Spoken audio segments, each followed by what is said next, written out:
In 1914, a whole generation is drawn into the world's first mass war. 70 million men from over 20 countries will be called up to do military service. As they enlist in the new mass armies, they become numbers in a war of numbers. And over the next 4 years, more men will be slaughtered more quickly for less gain than in any war so far.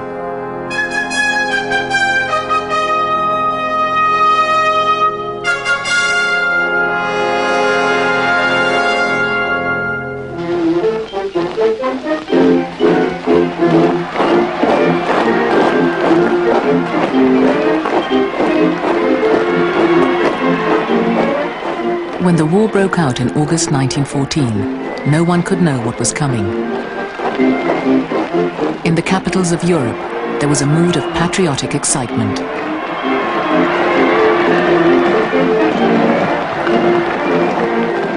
Es war eine Hurra-Stimmung sondergleichen.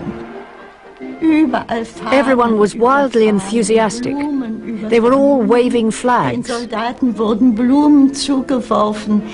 People threw flowers at the soldiers, and they stuck them into the end of their rifles. They were given cigarettes and chocolates. Their mothers or wives ran along beside them, and everyone was singing, "We will meet again in the homeland."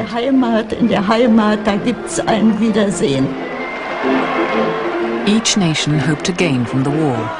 They had alliances to honor, old scores to settle.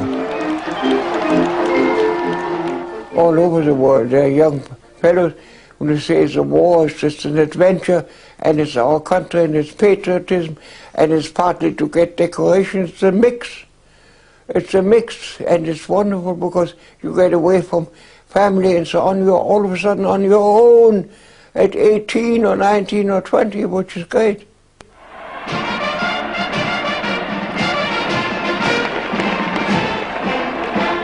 The French had feared German aggression for years. Now they hoped the threat could be ended once and for all.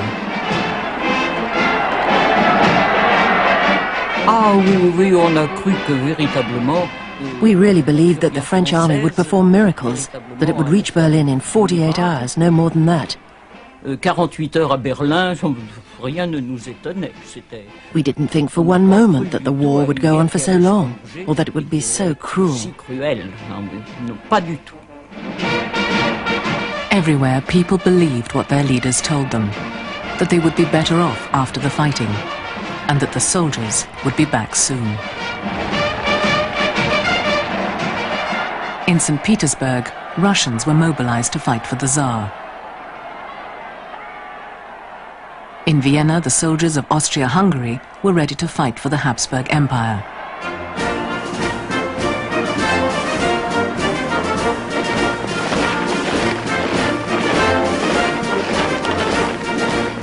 At the start of the war, Britain was the only country that still relied on volunteers. But men flocked to the colours, fearing they'd miss a war that could be over by Christmas. The atmosphere, it was certainly electric, but almost unbelievable. We now were excited about it and all ready to join in because everything had been rather, too peaceful almost until that time. The country was overrun by volunteers in such numbers that I don't think the government could deal with them for a long time.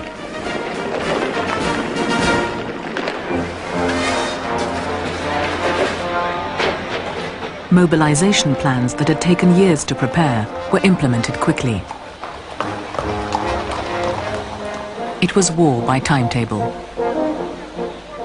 Special train schedules dispatched millions of men to the fronts, with all the industrial efficiency modern governments could command.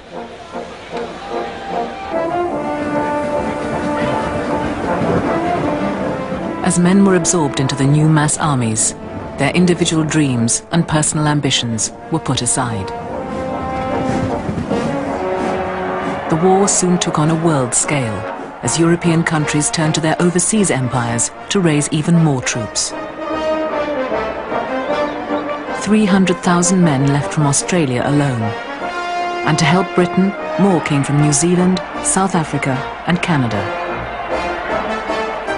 In Australia at that time, we were part of the British Empire and were very loyal to Britain, and we felt it was our war. It's a bit different today perhaps, but at that time, that was the feeling.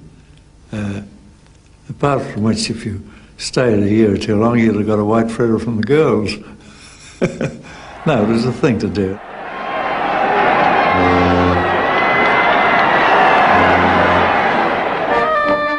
More than 100,000 Indians were hurriedly shipped over. On arrival in France, they were issued with woolen underwear. Chakunga came from a village on the Burmese border.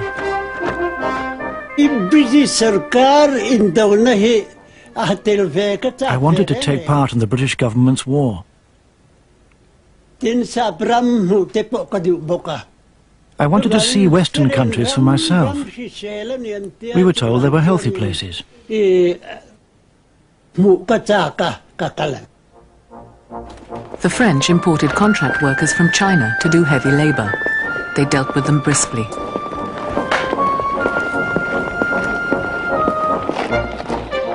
More soldiers came from French colonies in Africa.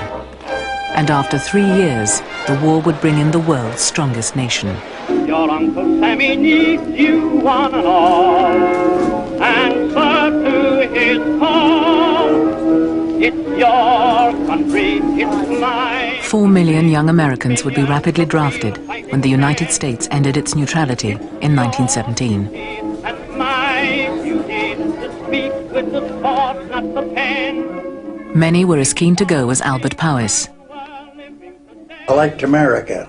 I guess I was patriotic. Because every time I heard the band play a good marching song, I'd have cold chills run up and down my back. A disproportionately high number of troops were black Americans. The government told all recruits they were entering the war to defend democracy. I'd never heard of democracy before. I never knew what the hell I was fighting for. All I knew, I liked the uniform and I wanted to be in the army. It's your country, it's my country, with millions of real fighting men. With little idea of what they would have to face, troops leaving New York Harbor laughed off their fears with gallows humor. In the distance, we saw Statue of Liberty. And we had a bunch of comics on the show, on the boat, you know, and one of them said, "Did you hear what that statue's saying to you?" And we said, "No." He's saying, "That's your ass, big boy, that's your ass." That means you're never coming back. You're gone.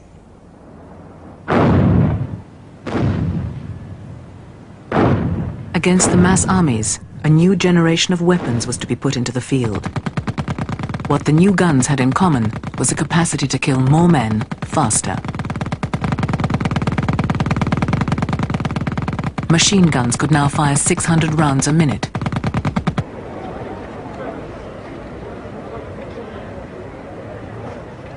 But despite the new weapons, training was still based on the military manuals of the past. Suggestions for dealing with new obstacles like barbed wire were inadequate. Private Walter Hare wasn't impressed. It wasn't a scrap of good. I was trained at West Hartlepool. I learned how to salute officers, which seemed to be the main thing in the army. I learned to slope arms and present arms, which you can't do in a muddy trench.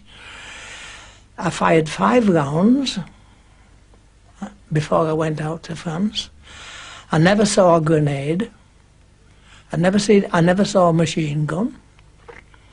So I was a rookie when I went to France. Walter Hare was part of the British Army that was now joined with France and Russia against Germany, Austria-Hungary and Turkey. A great arc of fighting encircled the Central Powers. there were fronts to the east. The south, Italy would come in later, as well as the fighting in the west. In the first months, the experience of war for ordinary soldiers was little different from previous wars. A succession of rapid marches took the Germans across Belgium into northern France, where the French and British tried to stop them.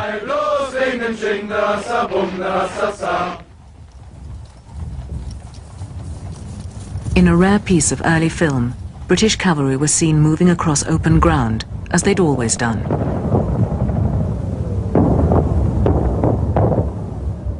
But they'd come under observation from German gunners.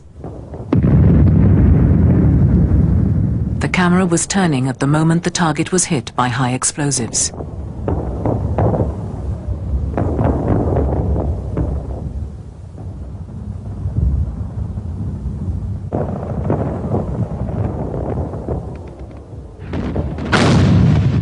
After only a few months of the war, it became clear that modern artillery was so powerful and accurate that tactics had to change. Both sides had to take up defensive positions. And for the soldiers, this meant that the central experience of the war would change into a long and bloody battle of attrition. Both sides started digging trenches, all the way from the Channel through northeastern France down to the Swiss border. Living in a trench, oh what a life! The British and French on one side, Fighting for the French. and a few hundred yards away, the Germans.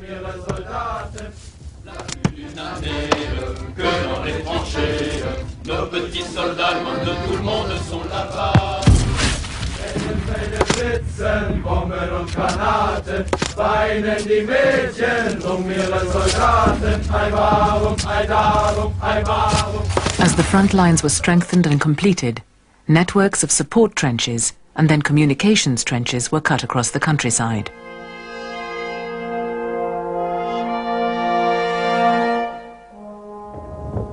Signallers laid telephone wires to link the front with the artillery and headquarters behind. It was the start of a long deadlock. In this half-buried war, defending a position was much easier than taking the enemy's.